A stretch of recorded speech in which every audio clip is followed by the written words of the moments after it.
Welcome to Business Over Brew. Nectar here with you again. Pleased to be joined in this episode by Alan Meyer, President and CEO of First Mid-America Credit Union. Alan, thanks for coming on the show. Appreciate it. Thanks for having me. Appreciate it. Well, just talk about a little, just to start with, just how does somebody end up being President and CEO of a credit union? Well, I guess I'm lucky. I've been at the credit union for 22 years. It's been a great ride. I spent a whole career in financial services. And like I say, 22 years ago, just a little over 22 years ago, the opportunity became available at First Mid-America to move into a role in lending that I had background in and kind of progressed since then.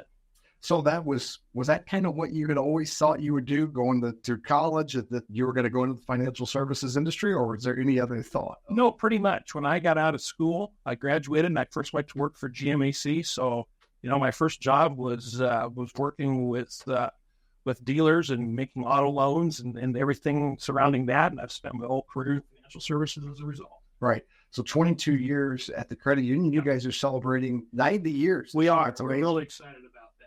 So, talk a little bit about the history of the credit union, how it got started 90 years back. Well, so probably a lot of people in the area know that our original sponsor was Olin Corporation. Right. Big employer in the area. Our members, a lot of them either worked for Olin or still continue to work for him. But back in 1934, Franklin Olin, owner of the corporation and stuff, wanted to start a credit union for his employees.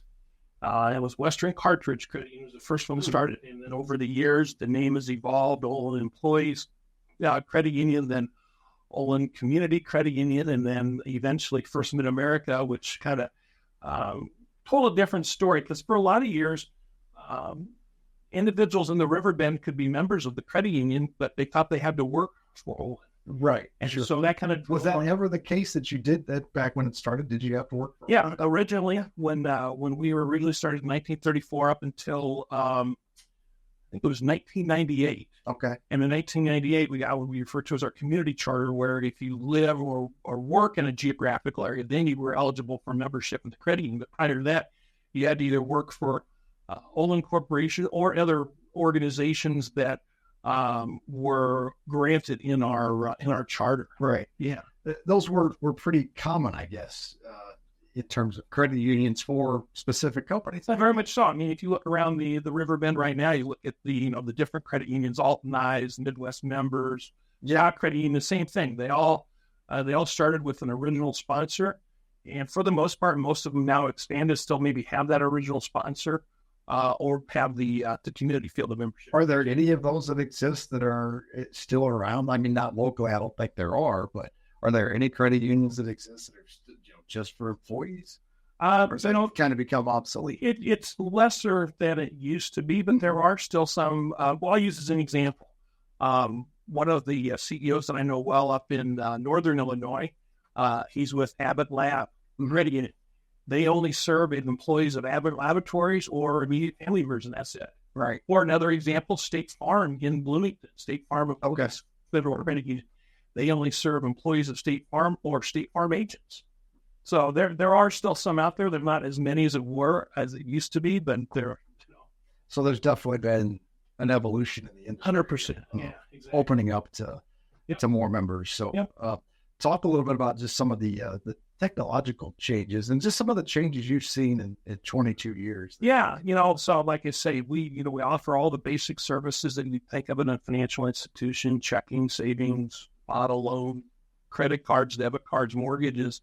But now, we offer all the same technology that you'd expect from general financial institutions in their online banking and mobile banking. Right. We offer video banking now. We call it Go Live. That's something that members have really kind of gravitated towards, and the fact that they don't have to go into one of our branches now, that if they want to talk to one of our staff members, and they don't, we can pick up the phone and call them Stu, but they can get on to their computer, onto their mobile phone, or whatever the case may be, and there's a live human being there and they interact with them. So, the technology just continues to evolve. How many brick and mortar locations are you up to? So we've got 10. 10, right. Yeah, and if somebody's watching this or counting and say, well, there's not 10 of the Riverbend. We have a branch out in the Kansas City metropolitan area also. And we also have a branch up in Decatur. How did those two get added into the mix? So it's interesting. I could go into a long story about the one out in Kansas City, but it's in Independence. And back in 1987, Olin Corporation got the contract to manufacture ammunition at the at the Lake City Army Ammunition Plant, which is outside of Blue Springs, Missouri. Mm-hmm. And so they moved a lot of people here from the Riverbend out there. And when they did that, the executives at Olin Corporation came to us and said, hey, we're going to have a lot of our employees out there. They're members of the credit union. Do you mind opening a branch out there? Right. And so we did. And here we are, 30-some years later, we still have a branch out there. Olin now has the contract back. It went for 2 times where they had different ones. They're back there now. And as a result, we've had a branch out there for 30 plus years. So with 10 locations, and that probably, obviously that entails quite a few employees. Yep, about 200, not quite. So 200 employees, 10 locations. Talk about the decision-making process. Let's say you're going to do something like add video banking or change your online, change your website, things like that. Yeah. How does that process work from a company standpoint when you're making big decisions like that? We have an executive team, and we get together and we talk about what are the needs of the members. We're cooperative, we're member-owned. So our first focus is always what's best for the membership. Mm-hmm. And so, when we talk about products or services, it's always with that in mind. Mm-hmm. Like, what can we do for the members that makes it easier for them to work with us or use our products or services? So it goes down that road, and then you look at the marketplace and what's being offered, and then it's just a matter of working through the process. So you've got the executive team. I guess you have a board too. We do. We have a volunteer board. Another thing that sets the credit union apart from other boards that people might think of in financial services is that our board members 100% volunteer. They're not paid for the time. So all the time that they devote either in board meetings or committee meetings is strictly on a volunteer basis. Right. So, and then your big decisions like that need to get board approvals. Certainly. You have to work through that process. Yeah, we go through a process every year of strategic planning. Like what's on the roadmap for the credit union? What are things that we need to accomplish? Right. And then, those big projects, those get discussed, and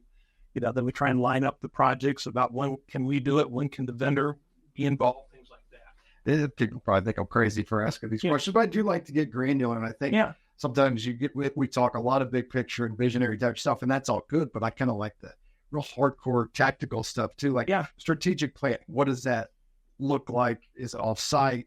Just kind of the details of that.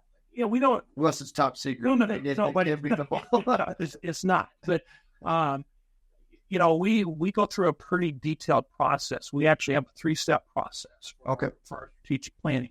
We start in late spring, where we start with what are the subjects that we need to be talking about. And then we develop information around that. What are things that we need to know? And then in August, actually in about a week or so, we're coming up with our formal strategic planning, where we bring a facilitator in and we go through these issues and we talk about what are the things that that we need to be doing as the credit union to continue to move it forward, and not just in the short term, but in the long term as well. And then we come back in the fall with a 3rd step where we develop what we refer to as an operational plan. So we'll develop some goals in our strategic plan and say, these are the big pillars of what we need to accomplish to continue to move the organization forward. Right. And then in the fall, we'll come back and we'll develop operational steps and operational plans to support each one of those pillars. So I think that's just so important. Like, that's a great lesson to be learned for small businesses or solopreneurs, because it's easier for a company like ours to make changes. And sometimes that's not a good thing. Right. Sometimes I get an idea and here we go. We get the same thing. And I know my staff gets tired of that sometimes. Right? So I show up and I get all these ideas like, well, where'd that come from? Right. So, what if it's not, so we've got to develop this system. Like, if it's not in the strategic plan, or if it's not in we have a quarterly plan that we go through. Yeah. So if it's not in our quarterly plan, that's a great idea, Nick, but let's wait till next quarter and see if you still feel that way. Well, and talking about that from a business perspective or a small business perspective, and we learn that too. And although we've got 200 employees, I still, when you look around, I still consider us to be a small business, right, in nature. And, there's always more things that we want to do than we can actually accomplish. accomplish. Right. And that's, part of talking about strategic planning. We always come to that every year. It's like, here's all the things that we want to do or need to do for our membership. Mm-hmm. And when you actually get down to it, you can accomplish about this many things. Right. And I think those are the things to your point about small businesses to keep in mind is like, don't try and bite off too many things. I mean, try and focus on the things that are going to really make you successful and help serve, your customers, or in our case, our members, and make things better for them. We had Chuck Sanderson from Wolf Coke Tools was here yesterday at Atomic Pinball in Wood River. He talked about, one of the lessons that he's been doing it 30 years. One of the lessons that took him probably too long to learn was to do what you're good at. Instead of, because entrepreneurs, I think by nature, at least me, are kind of visionaries. We have read things and get these ideas. Like, well, that'd be great if we could do that. But that's not always a great idea. Some of them are. Really. And sometimes you have to try things and you have to fail. Sure. And again, that's one of the lessons that, that we've tried to learn. And I think a lot of small businesses is you try things, but try it for a certain period of time. And if it's not working, take a step back and whatever. Don't keep going after it. So learn from the mistake or whatever you want to define it as, and then regroup if you need to. If it's not going exactly the way you want it. Right. And I think that, if it's not going the way you want it to be, don't be afraid to shift gears a little bit. 100%. And also go slower with those bigger decisions would be advice I would give to myself over the last 10 years. Right. You don't have to jump in. You can sleep on it a little bit. Right. For a couple of nights probably is a good idea. Yeah, that's exactly right. And, the other thing that controls that is your outside business partners too. When you want to do something, a lot of times you can do things on your own and accomplish it. Mm-hmm. But a lot of times you have to have help from the outside, where it's a vendor, or, maybe your financial institution. That's, like you say, there's pieces involved and stuff. And some of the time that'll slow you down too, which is not a bad thing, and kind of take a look at it. It's amazing the number of guests we've had on that have talked about, I've asked them for, what's a key to success in your business. And a lot of them have said having a good financial institution behind you. So if you can, just talk about what role you see First Mid-America playing in the role of small businesses and your small business clients. Right. Well, as you know, like I say, we're a member-owned cooperative, and we've got approaching 65,000 members. Help, the vast majority of our members, we help with their personal, if their auto loan or their mortgage, their credit cards, but we also help those members that have businesses, small business, our commercial services group. Right. And again, it's a matter of getting to know them, what's their business, understand what they're doing, and having an open dialogue.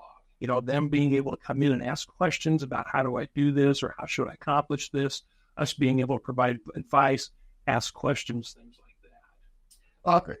It's obviously something every small business owner really needs to have. Right. Is a good confidant, a good financial institution backing them. Right. Yep. Exactly. I want to go back to 200 employees. Mm-hmm. How many direct reports do you subscribe to as a good number for your leadership team? Yeah. So in my case, I have 7 direct reports. Mm-hmm. And I think that's about right. Right. I mean, based on their role in the organization, some have more responsibility than others. I have, the other C-suite individuals, they got a lot of responsibility, so they have a lot of latitude. That's your area, right? You own it, you take care of it. I have others that, because of the role itself, it needs to report to me, and that's maybe I have a little bit more interaction with those individuals. Right. But this is about the right number, and part of it has to do not only with my responsibility at the credit union, but, the board really encourages our credit union to be involved in the community, mm-hmm. And so as a result, I serve on a number of local boards. I serve on the Growth Association board, American Cancer Society, United Way, so local, and I also serve on a state board and things like that. So part of that has to do with the amount of time that you devote to those things, and making sure that you have people in the office that can get things done as well. Right. So if there's a problem, counting the money at the end of the day, that call can't really come to you. Right. That's exactly right. Yeah. So ultimately those, the calls that need to will make their way to me, but there are people in those kind of situations. Right. Yeah, that's their job to take care of that. I have found that one of the challenging things about leadership is getting coaching that skill of, hey, you don't have to call me about everything. I trust you. Like, go ahead. It's fine.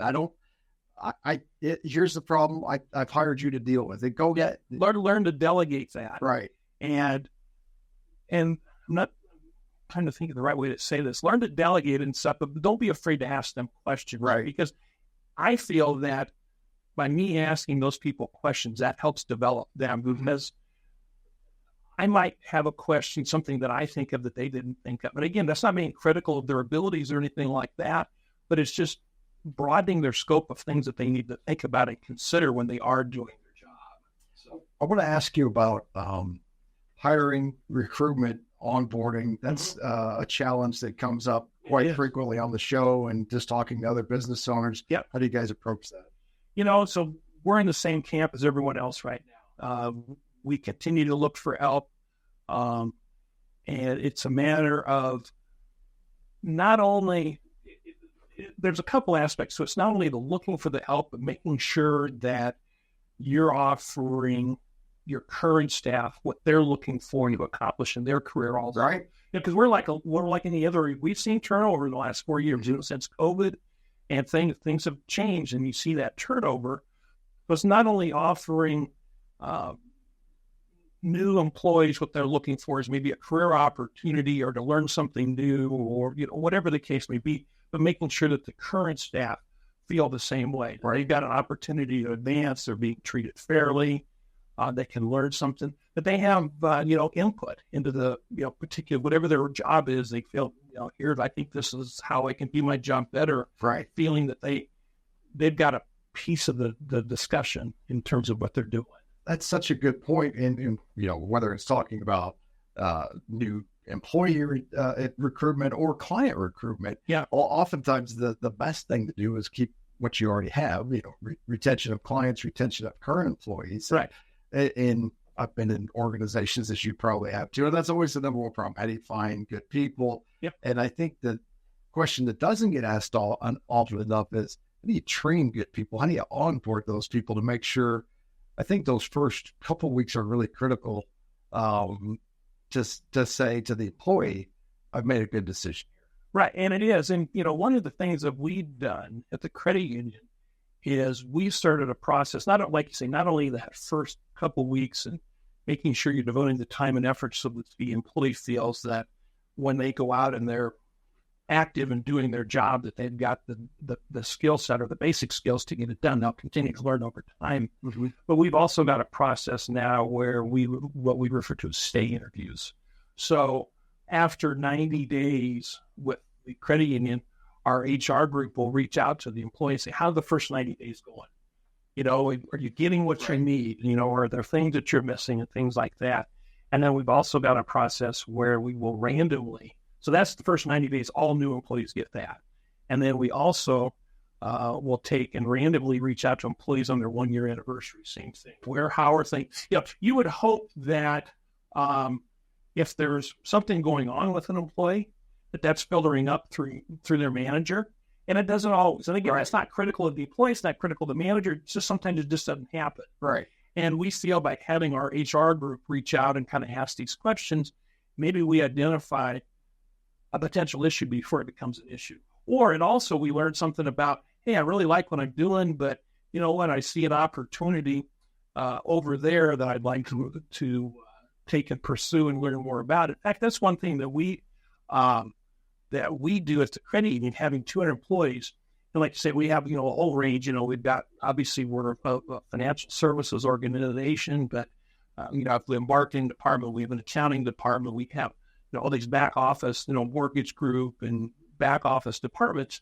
We started something a couple of years ago called Department Showcase, where a representative from each department, and it took us a while. So first thing we did was we went back, and each department comes in for 15 minutes and they talk about what their department does. Mm-hmm. And what we did is we started where all employees had to go through this, because you assume that everybody knows about it, but realistically, you've got someone that works in a particular department. That's what they're doing. They got their head down doing their job. They may not know about what that department over there does. And they might talk to them because they have to interact with each other, but they may not know the specifics.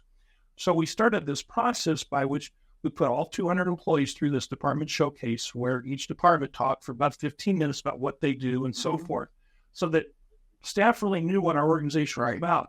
And that took us about 2 years to get through everybody because, it just takes time.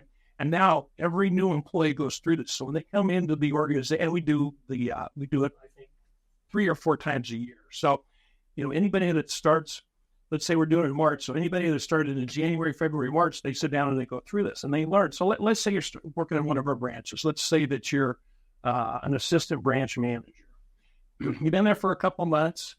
And now you'll sit down and you'll hear about what happens at our dealer services department or our mortgage department or our marketing department or accounting. Because who knows, you might have some interest someday. It's like, well, I've got some background in that. I'd like to know a little bit more. That gives you a little bit of an idea.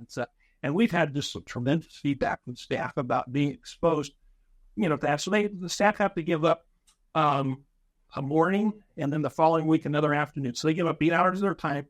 And they really learn about the organization and all the different things that we do. It also might help combat the kind of grass is greener on the other side syndrome of, a lot of times one department will be thinking, maybe I'm sure not in your company, but in others, boy, they've really got it made over there. Oh, yeah.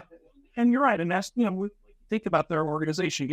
We're a retail organization at our base. We serve our members. We have our branches and our contact center and things. And it's Monday through Friday, 8 to 5 or 8 to 6, Saturdays, things like that. So, there are some perceptions that, somebody that works in a particular department, they come in on Mondays, they go at 5 o'clock. And they got a issue. Yeah. Until you hear about some of the specifics and some of the things that they have to deal with or issues they have to deal with, you never know. Right. Backtracking a little bit, you've been there 22 years. You didn't hire in as president and CEO. What do you think, what qualities do you think you exhibited to advance to that position? Well, I think to advance to that position, I think it was one of the things that I always was looking to take on more responsibility. What can I learn? What else can I take on? And then just really devote yourself to doing the best that you can. Right. Get in there and not say, well, now that I've accomplished it, I don't have to do anything, but just that continued drive to learn more about it. And I think the other thing too is I've always been inquisitive. I ask questions. And I know my staff gets tired of this sometimes. I just ask questions. But again, I do it because I don't have all the answers. I don't know everything. It's like I like to know more and stuff. And I think it makes me better in doing my job if I ask questions and better understand, a particular subject or how somebody does their job, something like that. That's great advice. We've had Rivermet CEO students or students come in and we're asked to talk to them. And one of the things I always tell them is I said, I'm absolutely nothing special. I really just got lucky. This isn't even like my personality, but for whatever reason, when I started here, I was part-time news person, very low on the totem pole, but everything that came up, I said, I'd like to learn how to do that.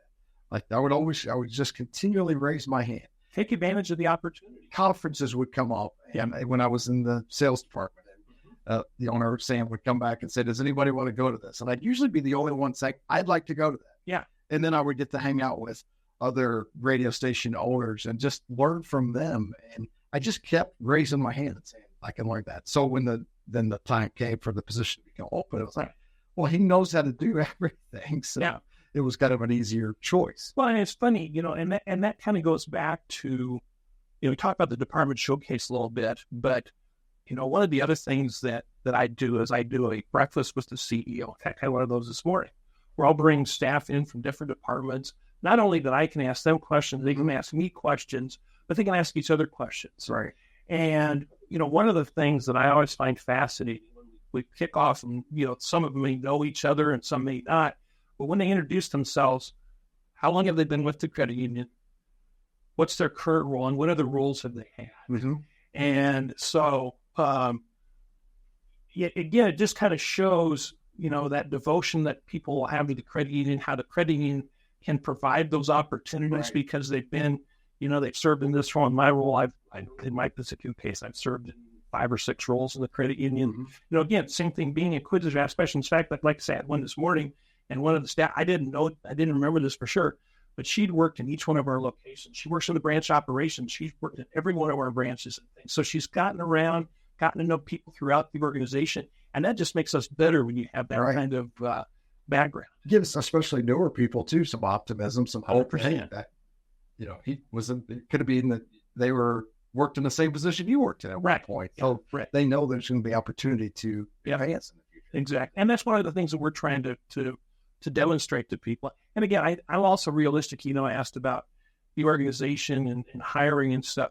That's the one thing that we've talked a lot about at our organization is things have kind of changed in the employment world. And I think I'm becoming a little more realistic that when people hire in, they're not necessarily going to I hope they spend their whole career with us, but they may not. Right. But if we can take that opportunity to, really develop them while they're with us, it would be, if it's 3 or 5 years or for their whole career, I hope when they leave, that they leave and they say, you know what, I learned a lot at First Mid-America Credit Union. I had a good opportunity and it helped me make my next step. So that's one of the things that we try to accomplish. That's a really good perspective. Yeah. A couple of quick questions just about some daily routines that you have. Yeah. Any time management tools? You've got a lot of plate spinning. So how do you manage it all? Calendar, man. It's got to be, and that's the thing on staff knows. If it's not on my calendar, it's not happening. Right. It's just, I live by my calendar, and if it's not on there, and sometimes. So there's not a lot of stuff my Alan's office to say, Alan, you got a minute? No, I don't. and unfortunately, like you say, that's one of the criticisms that people probably have. It's like he's just not always available. But like you say, when you have an organization of our size, you have what I'll define as complexity with all the things going on, as well as the commitment to our community, to our membership, different boards and stuff. That's just what I found works for me. I mean, I won't say it works for everybody. And again, one of those things is once people know, then I need to send a meeting invite so that I do get my 15 or 20 minutes or whatever it is. And as soon as they know it, then that's the way the process works. Right. Yeah. So. Daily routine, what time you typically up and what time you typically in the office? Yeah, so I'm usually in the office 7:30, 8 o'clock, depending. I should say the day starts, because a lot of my days don't start at the office. Don't start at the office. That's exactly right. Not this morning, again, it was credit union, but it wasn't in my office. It was one of our other branches where we have the breakfast with the CEO. But like I say, a lot of times if you're with on a community board, like we've talked, Growth Association. We start our days that way. Exactly right. So you start there, or, whatever the case may be. But again, 7:30, 8 o'clock, somewhere in there. And it can vary as far as the end of the day. I mean, if I'm in the office, I'm usually out of the office around 6 or something like that. But again, if there's another event, community-based or something along those lines, maybe 8, 9 o'clock and stuff. Just, it is what it is, but I enjoy doing it. The Growth Association, obviously the sponsor of this program, and that's not why I say nice things about it, but they've been great to our company, and I know great to yours. Talk a little bit about that organization and the role they play. Well, one of the things is it's because of the fact we are a community-based organization. We're out there for our members. It's a great organization to be part of, that we can make other people aware of what we do, but we also learn what other people do, and then how can that fit into our organization, and how can we benefit from what other groups that are members of the Growth Association can accomplish, and just the networking and just all those. In fact, we've been part of the Growth Association longer than I've been with the credit union. And my predecessor, he was on the board as well. And I think it's just one of those things, just the give back, that you want to be involved with an organization like the Growth Association, so that you make the communities better and stronger. Well, I've really appreciated your leadership the years I've been involved with it as former president of the board, or chair of the board, and serving on the board in subsequent years as well. And man, I feel like we could do a whole nother episode. I think it's been 30 minutes already. Can you believe that? Yeah. So thanks for coming on the show. Anything that we didn't touch on that you'd like to before we wrap it up? No, I think I've touched briefly on the 90th anniversary, and I have to say that's probably one of the things that I'm most proud of, in the fact that, when you look around, we did a little bit of research. there aren't a lot of organizations that can say they've been around for 90 years. 90 years is a lot. Yeah. And so that's one of the things that we're really excited about this year, is getting to celebrate 90 years. And again, it's all because of our members. You know, they're there for us. They feel that we're there for them. Like I say, we're looking forward to the next 90s. You guys got us by a little bit. You started at 34. We started at 48. There you go. Hopefully you and I have been good stewards of what people have done before us to just keep this thing going. Exactly right. Yeah. Alan, thanks so much for coming on the show. Thanks for everything you guys. Thanks for the invite. I appreciate it. Okay. Do it again sometime. Let's get it.